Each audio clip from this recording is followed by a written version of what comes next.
শুভ সকাল বন্ধুরা, কেমন আছো তোমরা? আশা করি সবাই ভালো আছো, আমরাও ভালো আছি।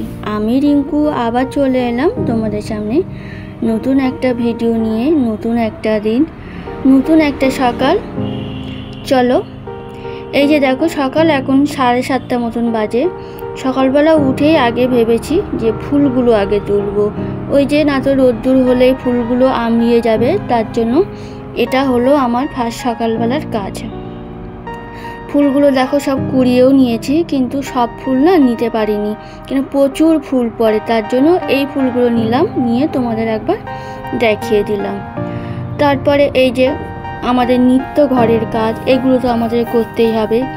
এই ছাড়া ভিডিওই আর কি দেখাবো, এগুলোই তো আমাদের সারা জীবন করতে হয়, মানে যতদিন আমরা বাঁচবো ততদিন আমরা এই কাজগুলোই আমাদের করতে হবে। সকালবেলা ওই যে উঠোন টুটনগুলো ঝাঁট দেওয়া হয়ে গেছে, মানে উঠোন তো নেই, যেটুকুনি জায়গা আছে সেইটুকুনি আমি ঝাঁট দিয়ে গুছিয়ে নিয়েছি।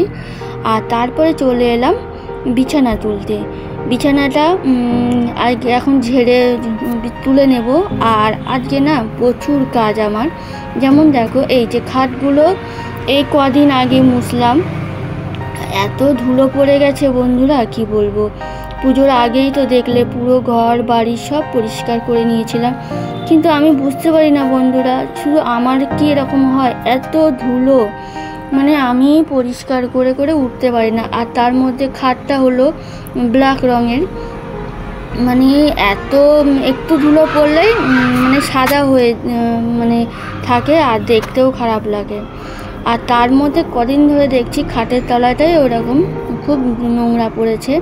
ওই যে পুজোর আগেই সব পরিষ্কার করলাম, তার মধ্যে আবার ধুলো। খাটের তলাটাও আমি আজকে পরিষ্কার করে নিয়েছি, ওটা তোমাদের আর ভিডিও দেখালাম না। চলো, ঘর বাড়ি সব ঝাঁট দেওয়া হয়ে গেছে, মোছা হয়ে গেছে, এবার রান্নাঘরে চলে এলাম চা বানাতে। সকালবেলা একবার চা খাওয়া হয়ে গেছে, আর এখন হলো আবার একটু চা বানাবো। এই যে এই দিয়ে দ্বিতীয়বার চা বানাচ্ছি। চলো একটু চা খাই, খেয়ে আবার কাজে লেগে পড়বো। চলো, কালকে রাতে সেইভাবে আমার ঘুম হয়নি, অন্যদিন শুলেই কেমন ঘুমিয়ে পড়ি, কিন্তু কালকে না জাস্ট ঘুম আসছিল না। আমি জানি না কেন আমার হয়, এটা প্রায় হয়। এবার এমনি কি শুয়ে থাকা যায় বলো, না পেরে উঠে আবার আস্তে আস্তে রান্নাঘরে বসে বসে ফোন ঘেঁটছিলাম। তারপর দেখলাম ফোন ঘেঁটেই যাচ্ছি, ঘুমই আসছে না। এইভাবে তো আমি যদি সারা রাত ধরে ফোন ঘেঁটি তাহলে আমার তো সকালবেলা উঠতে কষ্ট হবে। তারপরে শুয়ে পড়েছিলাম।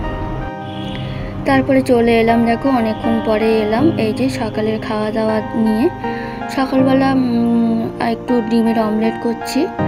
আর কালকে রাতে না আমি রান্না করেছিলাম, ওই যে আম করাটে মাছ নিয়েছিলাম, দেখিয়েছিলাম, ওইটা দিয়ে আলু বেগুন দিয়ে অল্প করে করেছিলাম, সেইটা নিয়েছি, আর একটু ডিমের অমলেট নিয়েছি। তারপরে দুপুরবেলা কি রান্না করব সেটা নিয়েই ভাবছি, অনেকক্ষণ থেকেই ভাবছি কি করব, মানে অনেক কিছুই আছে। যখন অনেক কিছু ফ্রিজে থাকে না, আমি তখন কনফিউজ হয়ে যাই যে কি বানাবো, কি করব। কেউ যদি একটু বলে দেয় যে এই দিয়ে এই করো, তাহলে না আমার একটু সুবিধা হয়। আমার মাঝে মধ্যে এগুলো হয়। আবার যখন ঘরে বেশি কিছু থাকে না, অল্প কিছু থাকে, তখন মনে হয় যে না ঠিক আছে এটাই করি।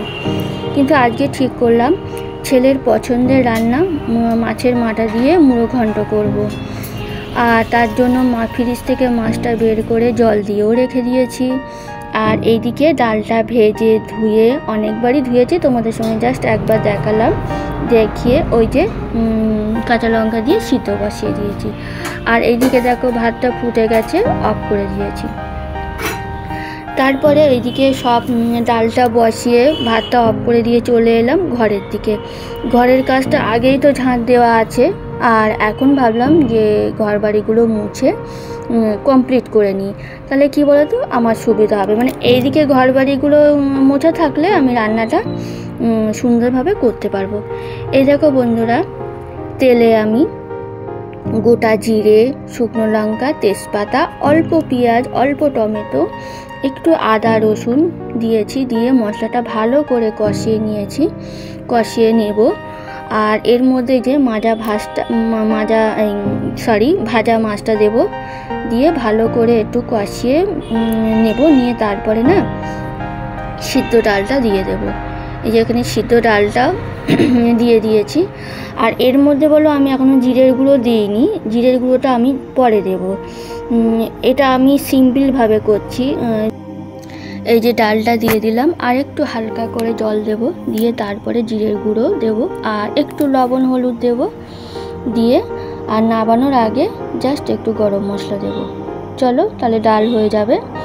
আর এইদিকে দেখো আলু ভাজাটা বসিয়ে দিয়েছি, কেন এদিকে রান্নাঘরে একটু মিস্ত্রি দিয়ে কাজ করাবো, তার জন্য খুব তাড়াহুড়ো করে রান্নাটা করছি, পুরোটা তোমাদের সঙ্গে শেয়ার করলাম না। এই যে দেখো মিট কেসটার অবস্থা খুব খারাপ। এই যে সব ইঁদুরে কেটেছিল, সেলাই করে করে আমি চালাচ্ছি। আর এইটা অনেক দিন হয়ে গেছে তো সব ভেঙে গেছে। এই যে ইঁদুরে এটা কেটেছে, ওখান দিয়ে আরশোলাও ঢোকে। এবার অনেক দিন থেকেই ভাবছি যে এটাকে ঠিক করব, জানো তো, কিন্তু মিস্ত্রি পাচ্ছিলাম না, মানে মিস্ত্রির খুব অভাব আমাদের এখানে। তার জন্য অনেক কষ্টে একটা মিস্ত্রি পেলাম। এই যে রান্নাও বলো আমার কমপ্লিট হয়ে গেছে, মানে রান্নাটা জাস্ট করে নিয়েছি, আর বাসন গ্যাস মোছা কিছুই হয়নি, ওগুলো পরে করব। এই যে মিস্ত্রি দাদা কাজ করছে, মিস্ত্রি দাদাকে বলছি দাদা আমার পাশে তো ফ্রিজ আছে, ফ্রিজটা যেন একটু ঘা গুঁতো না লাগে সেই হিসেবে কাজ করবেন। উনি বললো ঠিক আছে বৌদি, আপনি চিন্তা করবেন না। দেখো প্রত্যেকটা জিনিসই আমাদের খুব কষ্ট করে করতে হয়, ওই জন্য ভাবি যে জিনিসের যদি একটা ক্ষতি হয়ে যায় তাহলে মনটা কেমন খারাপ হয়ে যায়, ওই জন্যই কথাগুলো বলছিলাম। তারপরে দেখো এই যে দুপুরবেলা রান্না বান্না তো তখন তোমাদের সঙ্গে শেয়ার করিনি, অনেকক্ষণ পরেই শেয়ার করছি। এই যে খেতে খুব সুন্দর হয়েছিল, কি বলবো বন্ধুরা, মানে আমার ছেলে খুবই ভালো খেয়েছে আর ভালো খায়, ওটা ওর প্রিয় খাবার। এই যে আর এখানে করেছি আলু ভাজা, তখন তো তোমাদের দেখালাম। চলো এবার খাওয়া দাওয়াগুলো করে নিই, তারপরে আবার তোমাদের সঙ্গে কথা বলছি। এই দেখো বন্ধুরা, আমার মিট কেসটা ঠিক করে দিয়েছে মিস্ত্রি দাদা।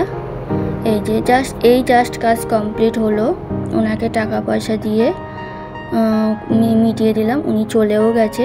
আর এই দেখো তোমাদেরকে দেখাচ্ছি যে মিট কেসটা কেমন দেখতে হয়েছে। আমার না খুব ভালো লাগছে, কি বলতো, আমার এই ছোট ছোট আনন্দগুলোই আমার কাছে অনেক বড়। যেহেতু বললাম অনেক দিন ধরেই আমি মিস্ত্রি পাচ্ছিলাম না, আর এটা ঠিক করতেও পারছিলাম না, আমার একটা অস্বস্তি হচ্ছিল, তার জন্য আজকে ঠিক করতে পারলাম, এটাই আমার খুব ভালো লাগছে। চলো কেমন লাগছে। এই যে প্লাইগুলো সব পাল্টিয়ে দিয়েছে, ওই নেটটা চেঞ্জ করে দিয়েছে, মানে একটা আবার নতুনের মতন হয়ে গেছে, এটা আবার অনেক দিন আমার চলবে। চলো কেমন লাগছে আমাদেরকে জানাবে কমেন্ট করে। এই যে কাজটা হয়ে গেছে, কিন্তু দেখো আমার রান্নাঘরে প্রচুর নোংরা, প্রচুর কাজ। এই মিট কেসটা পরিষ্কার করব, এই নিচটাও পরিষ্কার করব, এটা অনেকটা সময় লাগবে। এখন বাজে ওই 4:15 মতন, মানে এখন আমার আর শোয়া হবে না, এইগুলো সব বের করে মাজবো, মেজে পরিষ্কার করে গুছিয়ে তারপরে আমি শোবো। চলো এগুলো করে নিই, পরে আবার আসছি।